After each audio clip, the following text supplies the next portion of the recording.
What was that? The freezer. Oh. All right, Miss Bowen, you're over on Instagram. I'm trying to get Facebook fired up, so give me a few seconds here. I've got Bearded Wonder with me. Who's that? Miss Bowen, over here. Oh. Go on. Well, Instagram's up. I'm trying to get Facebook up. I'm trying to get Instagram kind of sucks because I can't get a big wide enough screen here to get everybody. You know what I mean? Like. Instagram's up. I'm trying to get Facebook. Can you mute that? Instagram Yep. kind of sucks. I can't get a big wide enough screen here to get everybody. He's trying to figure out how to do that. There we go. All right. Give me a sec. I'm trying to fire up Facebook here. Slowly but surely. I got Dead Guy. Obviously, I have Slugs42 here is next to me in person and also on Instagram. Miss Megan just joined us over on Instagram. Dead Guy, hello. Steph, hello. I'm trying like hell to get the Instagram or the Facebook to fire up here. I am completely discombobbled. Why is this? Alright, here we go. I think we are. Alright, we're live. Well, we're connecting on Facebook. 3, 2, 1. Alright, Facebook's up. Alright, DJ comes down here because he wants to do a live with me, and then he bails out of the picture. Hold on. So, since you're reaching, can you grab me a. Let's start with daytime, please, for me. Alright. Alright. I have a lot to do. I am completely way behind in last couple of weeks. I have double sides, so I've got a lot to do. We're going to get this fired up and going here in a second. Trying to follow along with everything. While he is playing bartender, he's looking for the daytime, isn't he? I am. Middle shelf. If there's no loose ones, grab me the Lagunitas to the right of it, middle shelf. Far right. He would not do good as a bartender. So, I don't even know how to... Thank you, sir.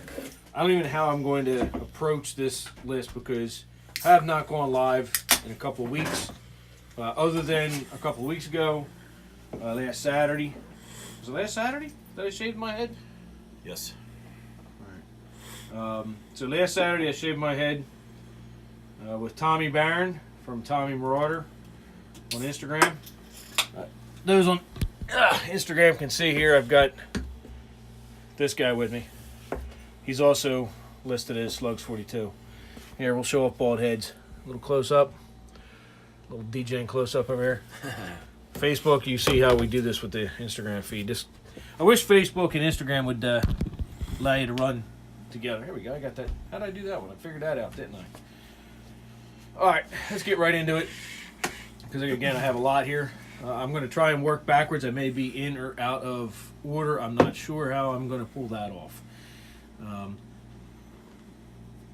First and foremost, again, way too many to choose from. I know I'm skipping somebody. I didn't even get a chance to really historically look back for our fallen military. I did get some historical fallback to remember, but we'll see how that works. I will try and catch up as the weeks go. As we get warmer weather, it's been a short, came off night shift into day shift weekend, so it was a short but very busy, very fun weekend. Had a hell of a bonfire with Alex and Britt and Keith and Amy over at Alex's farm last night. It was a good time had by us. It was beautiful out there in Chester County. It was, just quiet and just, you can't beat that.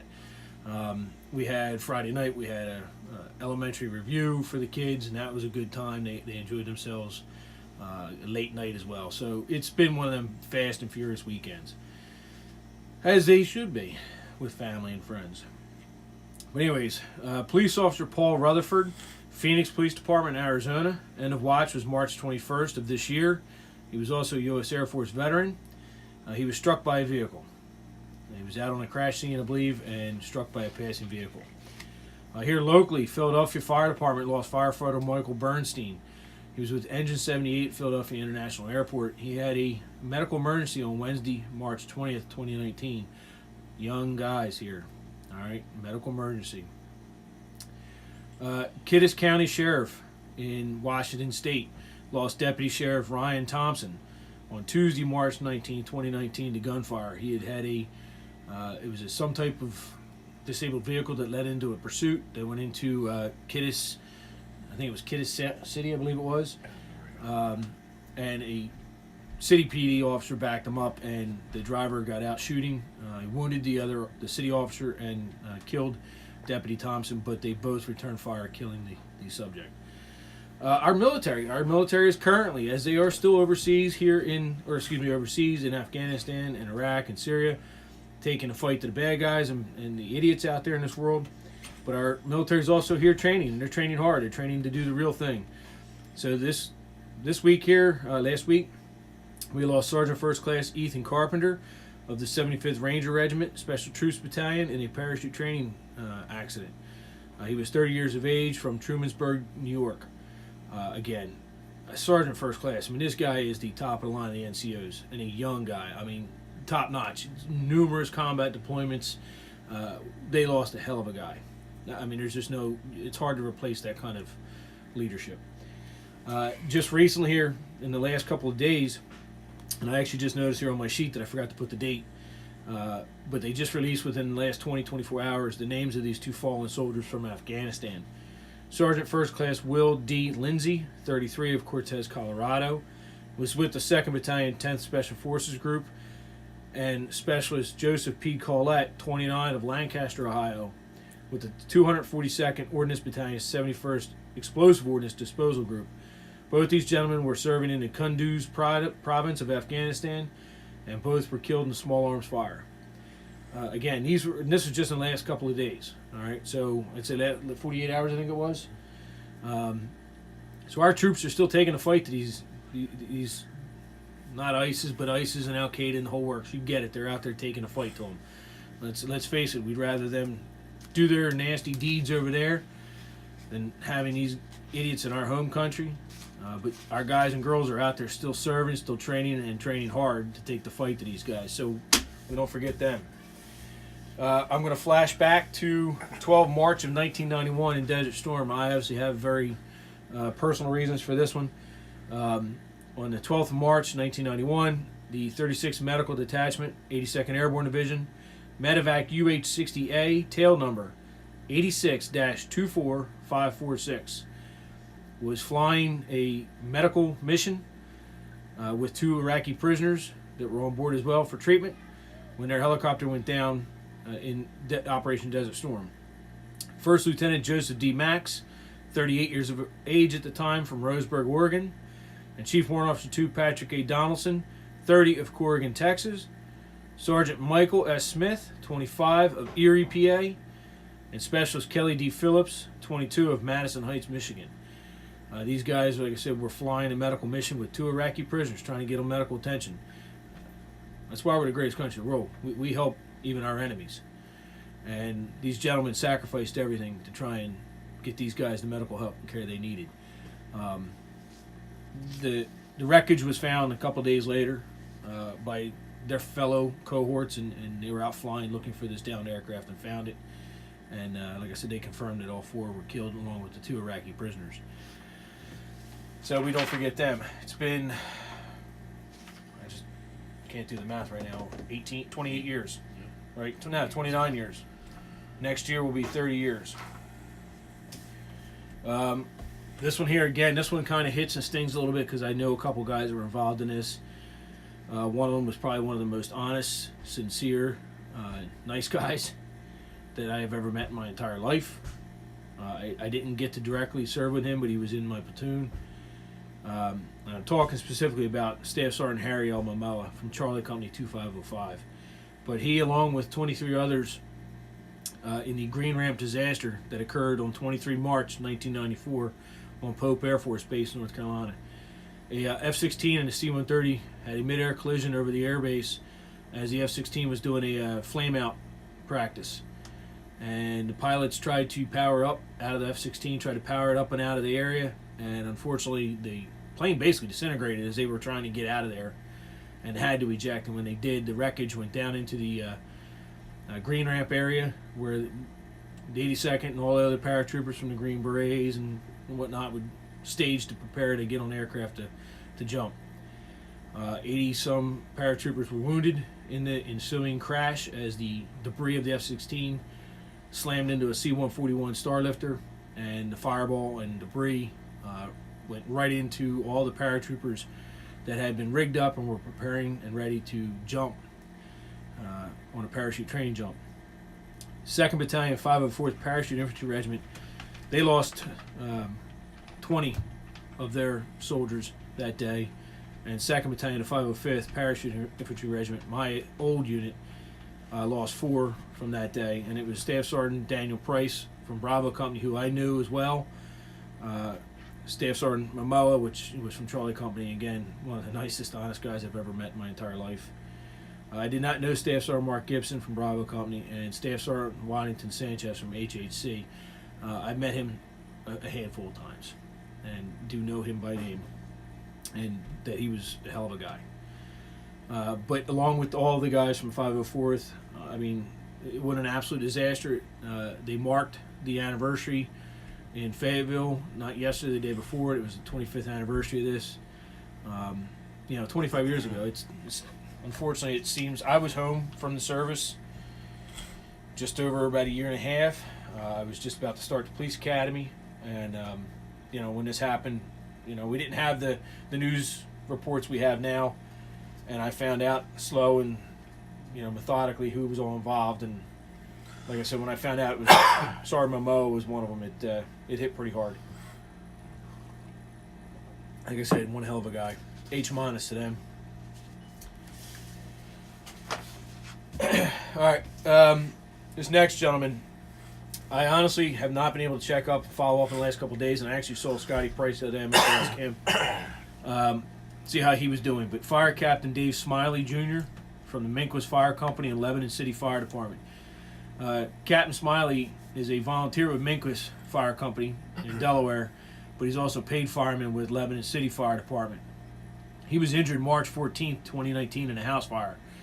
Suffered burns and has a long road to recovery, but apparently he has a hell of a good attitude going on. Some of the reports that I've seen, he obviously has a huge support system with his family and friends, but it sounds like he's got the attitude to push forward and persevere through. But again, he's a paid fireman, but he was home volunteering when he suffered this accident in a house fire. So he is. I hope he's home. I haven't seen if he's gotten out of the hospital again lately. I haven't checked in the last week or so. I avoid Facebook as much as I can until I have to. So to Captain Smiley, heal up, brother. We're going to go with Corporal Daniel H. Groves, Colorado State Patrol. His end of watch was March 13th, 2019. Thought I had. Yeah, all right, good enough. Corporal Groves, like I said, Colorado State Patrol, March 13, 2019, was struck by a vehicle. I guess I'm trying to catch up on some backup here. These two soldiers were killed in northern Kuwait in a motor vehicle crash. Both were serving with the 657 Transportation Detachment 206 Regional Support Group, U.S. Army Reserve. Again, these guys and this girl, Sergeant Holly Belinsky and Specialist Jackson Johnson of Piccaninnyville, Illinois, and Hillsborough, Missouri, were in support of Operation Inherent Resolve, and were preparing to push forward, and their training and everything else over there, and they were involved in a motor vehicle crash. And again, non-combat, but they're there, and they're overseas, and their families are missing them now, and these guys and girls are out there doing this. Flashing back to 2009, March 16th and March 15th, respectively, we have Corporal Gary L. Moore, 25, of Del City, Oklahoma. Operation Iraqi Freedom, March 16th, 978th Military Police Company, 93rd Military Police Battalion. A improvised explosive device killed this young man. I forgot to put that on my sheet. The next couple of gentlemen here on the sheets here, I gotta get myself organized. All were in the same incident. One's with the U.S. Air Force, and 3 are with the same unit. So I'm going to explain here, see if I can tie this up right. These 3 gentlemen, 1st Battalion, 178th Infantry Regiment, 33rd Infantry Brigade, Combat Team, That is a unit out of Illinois. Again, an Army National Guard unit out of Illinois. And their cohort from the Air Force, 755th Air Expeditionary Group, 3rd Logistics Readiness Squadron, were killed in an improvised explosive device incident in Khat, Afghanistan. From the 1st Battalion, 178th, Sergeant Robert M. Wegener, 24 of Round Lake Beach, Illinois. Sergeant Christopher P. Bieda, 23 of Midlothian, Illinois. And PFC Norman L. Kane of Oregon, Illinois, 22 years of age for that last gentleman. And Staff Sergeant Timothy Bowles, 24 of Tucson, Arizona. Again, Air Force Staff Sergeant here. We're all in the same convoy when an improvised explosive device took their lives. Flashing back a little further here, same time frame, 2009. Same units here, all right? The 33rd Brigade Combat Team, which is the parent unit to the 1st Battalion, 178th Infantry. They had Sergeant Simone A. Robinson, 21 of Dixmoor, Illinois. She was with the 634th Brigade Support Battalion of the 33rd Brigade Combat Team, Illinois Army National Guard, in Kabul, Afghanistan, an improvised explosive device. Sergeant First Class Richard S. Gottfried of Lake Ozark, Missouri. He was with the 1st Division Support Command, 1st Infantry Division, March 9th, 2004. Tampa, Iraq, and it was an improvised explosive device. Specialist Edward Braisben from Bensalem, PA, a local guy here. 20 years of age, Operation Iraqi Freedom, March 9th, 2004. 2nd Battalion, 2505 Parachute Infantry Regiment, 82nd Airborne Division, Gunfire, Baghdad, Iraq, H-. PFC Matthew G. Mizark. Sorry, guys, that's a bugger of a name. You'll see it. Matthew, I hope your cohorts teased you and ridiculed you and loved you to death for that one. That's a heck of a name, brother. But Operation Iraqi Freedom, he was 18 years of age, March 8, 2004, 2nd Battalion, 4th Marines, 1st Marine Division, Camp Victory in Kuwait, gunfire. I actually ran into a gentleman over the weekend from 2-4 Marines. He wouldn't say, but I think he was there at that time frame. He was in the right age group to be there. Had a brief conversation with him. I saw it on a sweatshirt. Hell of a guy. Petty Officer 2nd Class Michael Gray, 32 of Richmond, Virginia. Operation Iraqi Freedom, March 5th, 2004. He was with the U.S. Navy Detachment, Kuwait Naval Base, U.S. Naval Reserves. Also, Chesterfield County Police Department of Virginia. Like I said, in Kuwait, in a vehicle crash. And I listed him for several reasons, because obviously he was there with the Navy Reserves, and he was also a police officer.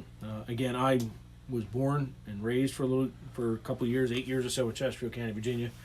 So a little personal link there. Specialist Michael R. Woodliff, 22 of Port Charlotte, Florida. Operation Iraqi Freedom, March 2nd, 2004. Headquarters Company, 1st Battalion, 37th Armor Regiment, 1st Armor Division, in Baghdad, Iraq, was killed by an improvised explosive device. Again, I'm trying to catch up here. I have 2 sheets on a couple of these, and we're going to spin right into it here. A little bit more here. I think I've covered this, but I'm not sure, but we'll go back and do it anyways. Sergeant Steve Hinkle, Sullivan County Sheriff's Office, Tennessee. End of watch was Tuesday, February 26, 2019, gunfire. The family and I were just coming back from Nashville a week prior to this, and this is right at the border of Virginia and Tennessee, and this incident occurred probably half a mile from where we drove by. Again, a senior officer, been there for, I think they said 24 years, I believe. They were serving a warrant. Detective John Thomas Hobbs, Phoenix Police Department, Arizona. End of watch was March 3rd, 2014, also due to gunfire. And I did that because that was a historical number. This was supposed to be back around that date and time, so I listed him. And there was a story there why I picked him, and I, unfortunately, since I've been so lazy, don't remember why I picked him as well, besides the historical date. The next 2 gentlemen were both with the 25th Infantry Division, but one was serving in with the 4th Brigade Combat Team, the Airborne, or 40th Cavalry Regiment, up in Alaska. PFC Patrick DeVoe of Auburn, New York. He was killed on March 8, 2009. And Kandal Calais, Afghanistan, to an improvised explosive device. He was with the Airborne Brigade there with them. And First Lieutenant Daniel Hyde, Modesto, California, where we have March 7, 2009, 2nd Battalion, 35th Infantry Regiment, 3rd Brigade Combat Team, 25th Infantry Division, in Tikrit, Iraq, improvised explosive device. Notice the dates on these two guys. Same parent unit, 25th Infantry Division. One's in Afghanistan, one's in Iraq. So that shows you how hard our forces were working and continue to work. Next up, Specialist Jessica Y. Sandaria, 22 of Miami, Florida. Operation Iraqi Freedom, March 3rd, 2009. 3rd Brigade Special Troops Battalion, 3rd Heavy Brigade Combat Team, 1st Cavalry Division, Mosul, Iraq. She was killed due to indirect mortar fire, or direct mortar fire, however you want to look at it. But she was in it, and we lost her back then. Sergeant Jeffrey A. Reed, 23 of Chesterfield, Virginia. Operation Iraqi Freedom, March 2nd, 2009. 411th Military Police Company, 720th Military Police Battalion, 89th Military Police Brigade in Taji, Iraq. A Iraqi combatant threw a grenade out of a crowd and killed this young man. And on another side note about Sergeant Reed, he was a diehard Philadelphia Flyers fan. I remember reading that when I was reading up his stuff. So, to you, brother, Flyers. Last but not least, I've got Deputy Sheriff Jacob Howard Keltner, McHenry County Sheriff's Office, Illinois. End of watch was March 7, 2019. The gunfire. Police Officer Nathan Hayden, Heidelberg, Midland Police Department, Texas. End of watch Tuesday, March 5th, 2019. We also lost him to gunfire. Captain Jacob Jake Ringering, 37, Alton, Illinois, the Godfrey Fire Protection District. End of watch for him was on March 5th, 2019, and also a house fire. Reading up on him, they said he was the life of the, like all of his buddies and friends called him the life of the party. The guy was just had a great attitude. And last but not least, on this very long and hopefully encompassing list, and hopefully I caught up where I need to be, Captain Joel Barnes, 32, of Shapley, Maine, with the Berwick Fire Department. End of watch was Friday, March 1st, 2019, in an apartment fire. This young man actually served several fire departments through a lengthy career as a young man all the way up to his death, from South Carolina and back to his home state of Maine. And then on a sad note, during his funeral, a fellow firefighter that was there to pay respects to him, a chief of the fire department, had a medical emergency and passed away. At the time of preparing that sheet a couple weeks ago, I was unable to confirm more details on that. If I ever catch up and get caught up on that, I will honor that gentleman for that reason. What do you got for me? These guys here? Yeah, I did, Paul. These are we've had 12 to gunfire this year, 10 auto-related, and 4 other. So we've had 26 officers totally fallen in 2019 so far. The gunfire is what it is. Our bad guys out there don't care about us. That is what it is. We got to do our best to try and, defeat that. But the one that stings me a little bit here is the 10 auto-related, because I don't care where you're going. I don't care what the call is. You guys got to slow down, take it easy. Let's get there. You're not going to do us any good if we're not getting there. And some of these auto-related crashes obviously they're outside the car in an auto crash or something and someone's striking them, and that's hard to avoid as well. But all of our guys and girls work in the streets, both fire, EMS, and police. We got to be careful on the road. And everybody that's on the road, when you see one, do me a favor, slide over a little bit, give them some space. And it goes true with all of our highway workers, all of our utility guys and girls that are out there. You got to give them room. I mean, our truck drivers, also just give them all the space you can. All right. Kind of ran through that real fast and furious, trying to catch up. I've been kind of lazy, not lazy, just been overly busy, running sideways. Last Saturday, like I said, on the 16th, shaved the noggin for St. Baldrick's campaign. We raised nearly $900. I think the campaign's still wide open. If you go over to St. Baldrick's and either search by name Craig Nolan, or I think you can even search now. I think I changed the page to Nolan Sporthouse on the St. Baldrick's. So if you do that, you can probably pop over there. We have on Facebook Debbie Springer just joined us. Hello. You obviously recognize this guy. Anyways, long story short, finally catching up.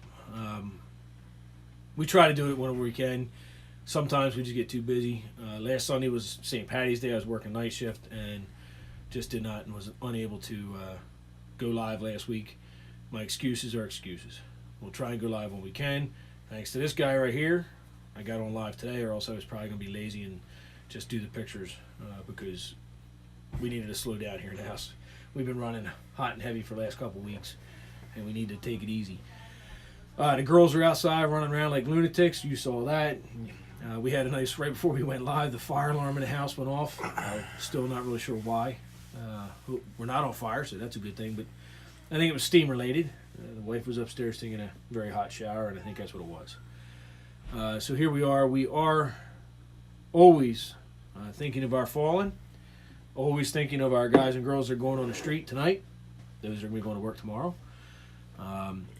Everybody out there, our nurses, doctors that work the wards, work the ERs, that take care of us. All of our utility workers are out there to keep us powered up under heat, electric, AC, whatever you need, gas, you name it. Our water guys and girls are out there.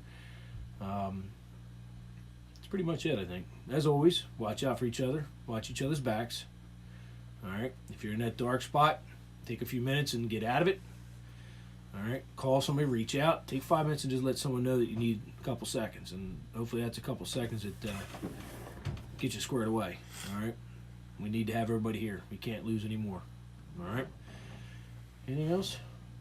That's it, brother. You talk too much. I do. This whole thing, pretty much in a quick nutshell for those that don't know, kind of started. It was just a simple Sunday toast that a gentleman did in South Carolina that I started to mimic. It was just a way of spreading the names and saying their names, and if you say their names, they aren't forgotten. It grew, and then it grew where a bunch of us within the emergency medical and police and fire all got together in nursing, and we started to get together, chat, talk, break stones, have coffee, drink beer, depending on what time of your day or night or your end of your shift was or whatever the situation was for you at the time.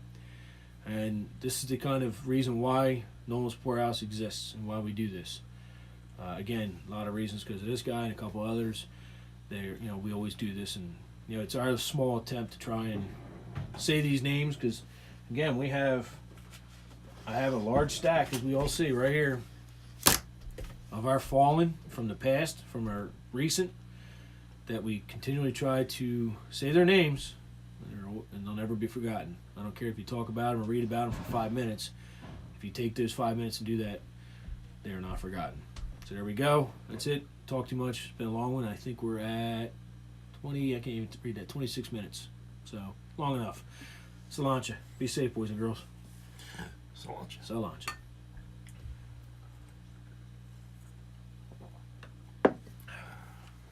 All right, we're going to end it. See you. You need something, please reach out. All right? Miss Spring, I couldn't agree more. Reach out and touch somebody. Reach out and touch somebody or call somebody if you need them. All right? Thank you for that laugh. All right, guys and girls, be good and love yous all. Solancha. Later.